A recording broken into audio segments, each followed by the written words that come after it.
Chères auditrices, chers auditeurs, professionnels du spa et de l'esthétique, si vous aimez les contenus que je partage avec vous dans ce podcast, pourquoi ne pas aller plus loin ? 2025 approche à grands pas, et même si les entrées à notre programme d'accompagnement sont possibles tout au long de l'année, je sais que beaucoup d'entre vous aiment débuter l'année avec de nouveaux objectifs. Le programme ESBE est un programme de transformation pour vous et votre centre.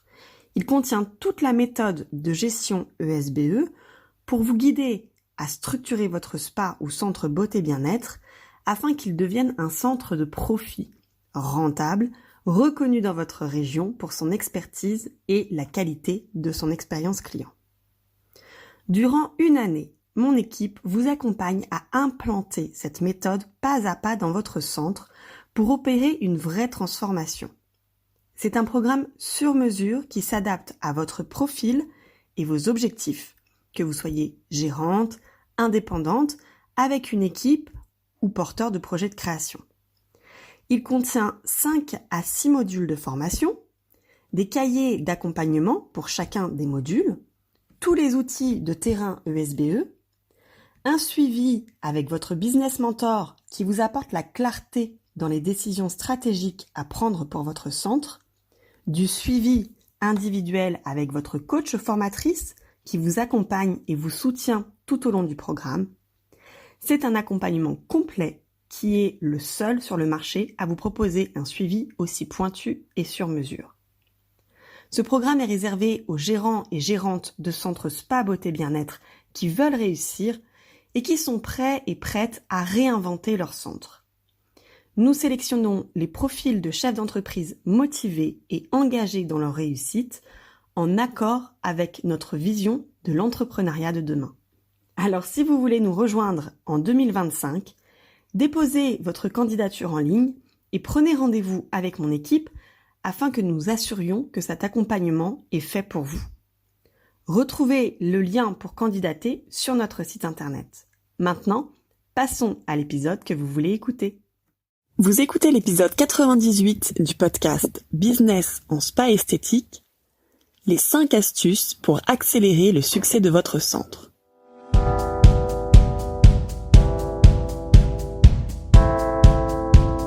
Bienvenue sur Business en spa esthétique, le premier podcast du secteur du spa et de l'esthétique en France. Je suis Tiffaine Modeste, la créatrice et directrice d'Expertise Spa Bien-être, et avec mon équipe, nous accompagnons les professionnels du spa et de l'esthétique qui veulent réussir. À chaque épisode de ce podcast, je vous propose de découvrir les meilleures astuces que j'ai mises en place au cours de ma carrière et qui m'ont permis d'atteindre le 1 million d'euros de chiffre d'affaires, les outils que je partage avec nos clientes et leurs histoires de réussite, et les témoignages des grands acteurs de notre secteur.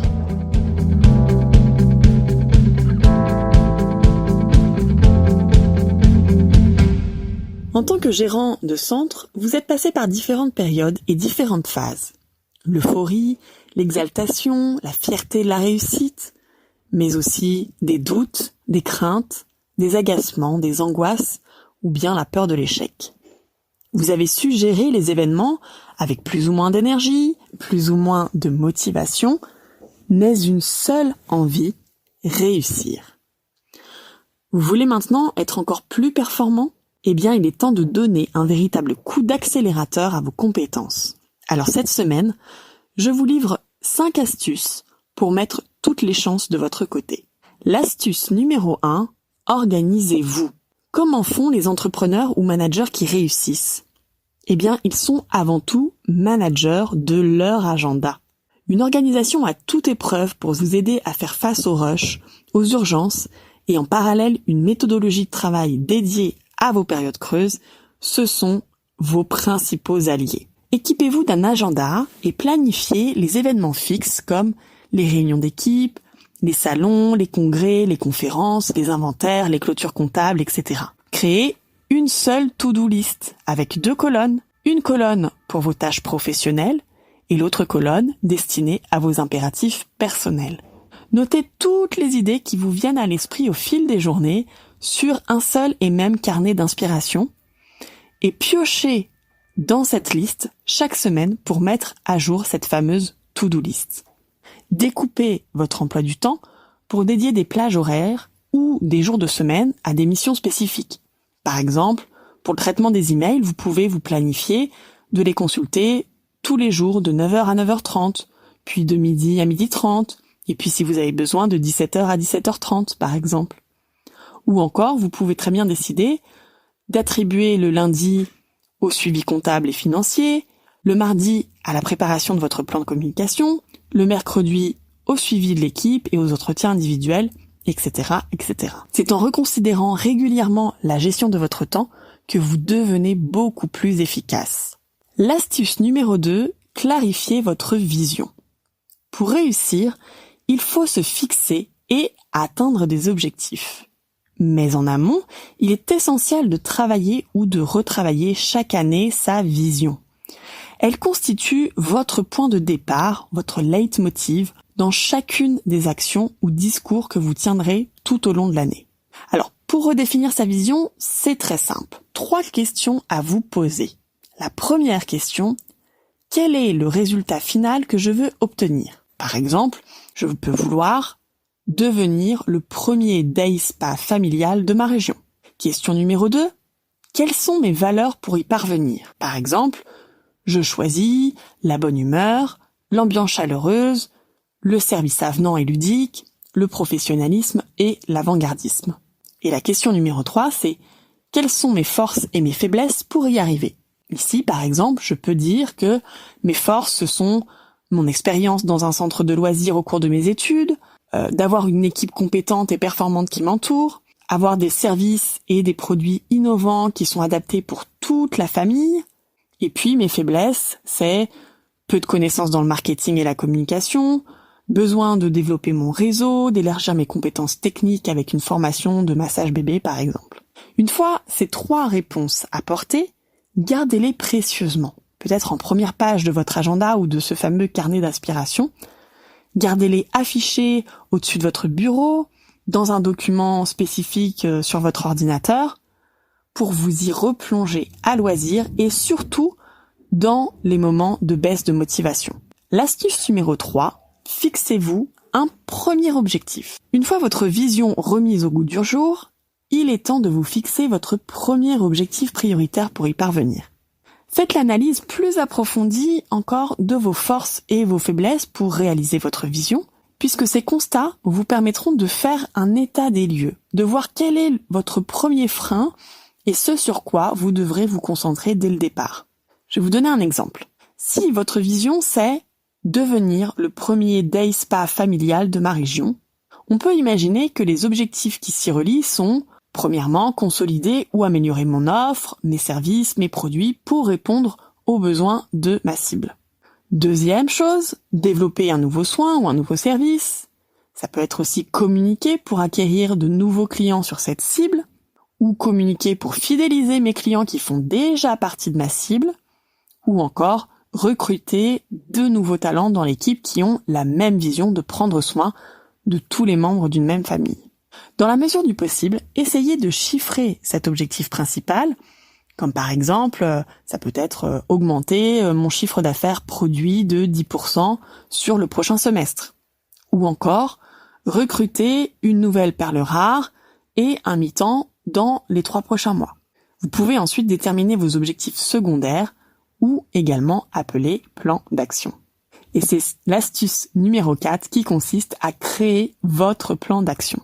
Maintenant que vous avez déterminé votre ou vos objectifs prioritaires, vous pouvez désormais établir votre plan d'action pour y parvenir. Ce sont les sous-étapes de vos objectifs principaux qui sont rendus un peu plus digestes. Et c'est ça qui va vous permettre d'avancer de manière plus sereine. Donc vous commencez par lister tous les moyens possibles pour réaliser votre objectif. Alors par exemple, mon objectif c'est de communiquer pour attirer 100 nouveaux clients dans les 3 prochains mois. Je vais donc établir la liste de toutes les actions qui sont possibles. Par exemple, je peux faire un mailing, je peux distribuer un support dans les boîtes aux lettres ou dans la rue, je peux faire des offres de parrainage, je peux développer des partenariats avec d'autres commerçants de la région, je peux acheter des espaces publicitaires, je peux organiser ou participer à des événements, je peux participer à un salon, etc., etc. Donc faites la liste la plus complète possible Et parmi cette liste, vous choisissez ensuite les 3 à 5 actions qui vous semblent les plus pertinentes en termes de résultats et puis aussi en termes d'investissement. Enfin, l'astuce numéro 5, faites valider votre plan d'action, soit par votre boss ou bien par votre coach, et puis pourquoi pas les deux. Pour certains ou certaines, réussir, ça passe par cet œil extérieur qui peut vous assurer ou vous rassurer dans vos choix. Si vous êtes spa manager, vous pouvez, et souvent vous le devez, faire valider vos plans d'action par votre supérieur hiérarchique. Mais vous pouvez également choisir un coach professionnel qui va vous aider, qui va vous aiguiller dans la bonne direction, qui va vous soutenir et vous accompagner dans la réalisation de votre vision. De même que si vous gérez ou dirigez votre propre centre, un coach ou un consultant pourra répondre à vos interrogations, à vos hésitations, et il pourra vous permettre d'adopter le recul nécessaire sur vos réflexions, sur votre activité, pour réaliser vos objectifs beaucoup plus facilement. Vraiment, ne restez plus seul dans vos prises de décision. Se faire accompagner, c'est aujourd'hui un vrai atout pour réussir. Si vous aimez ce podcast, rendez-vous sur le site Expertise Spa Bien-être pour découvrir les cours et le programme d'ESVE qui ont déjà aidé des milliers de gérants, managers et leurs équipes à développer leurs compétences et les performances de leur business. N'oubliez pas de vous abonner au podcast dans votre plateforme d'écoute préférée et de nous partager votre avis. Cela nous aide énormément. Merci et à la semaine prochaine.